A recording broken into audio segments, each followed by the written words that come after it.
like the cute version of man, so I guess in English, if you were to designate something as more cutesy, you would maybe put a Y there, so a manny. I don't know. Also, I have absolutely no clue what the ho-ho means. I'm guessing it's because it makes a ho-ho noise, but well, I don't know. It's never explained in the folklore. So this spirit basically would sit on top of the harvested turf on the wheelbarrow, and it would not get off no matter what the people there tried. So they would have no other option than to just carry on as normal and bring the turf home with the spirit sitting on top. Now on the way it would frequently insult the turf harvester and also get heavier. So after a very straining and treacherous journey, the person would then arrive at their home, where the spirit would jump off of the turf and then hide somewhere around the homestead, usually around the kitchen. And it would only disappear if a Christian evening prayer was said that night. And this is basically where the folklore ends, but in my interpretation, this 𝔖𝔬𝔬𝔢𝔨𝔢𝔫𝔨𝔶𝔨𝔢𝔯 is the spirit of the bog on which the turf was being harvested,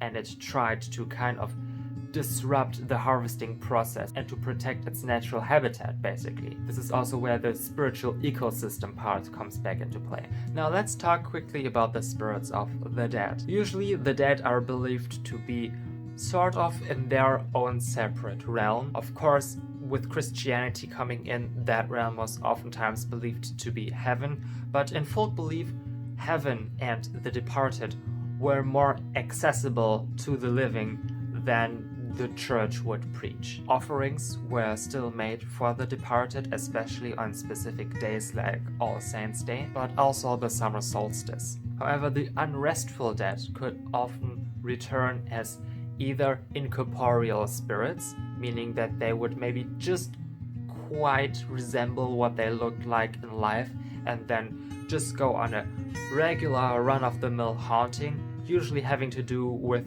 some sin they committed in their life. So they would maybe return to the place of a crime, or they would sort of physically resemble something having to do with that sin. Or in more extreme cases, they could become a Wiedergänger or Nachzehrer. And this is basically where they were still connected to their body in the grave and kind of like a vampire attack the living directly. However, they could also remotely kind of gnaw at the clothes that they were given in death, and through that action and some sort of sympathetic magic, gnaw away at the life force of the living. So kind of like Bluetooth vampirism. Many of these unrestful dead were believed to ride with the Wild Hunt during the Rauhnächte, and what that whole concept is, I'll make another video on, but basically they were afoot during the 12 nights of Christmas and caused all sorts of mischief, which I have also a story about. However, I do not believe that the spirit that I personally had problems with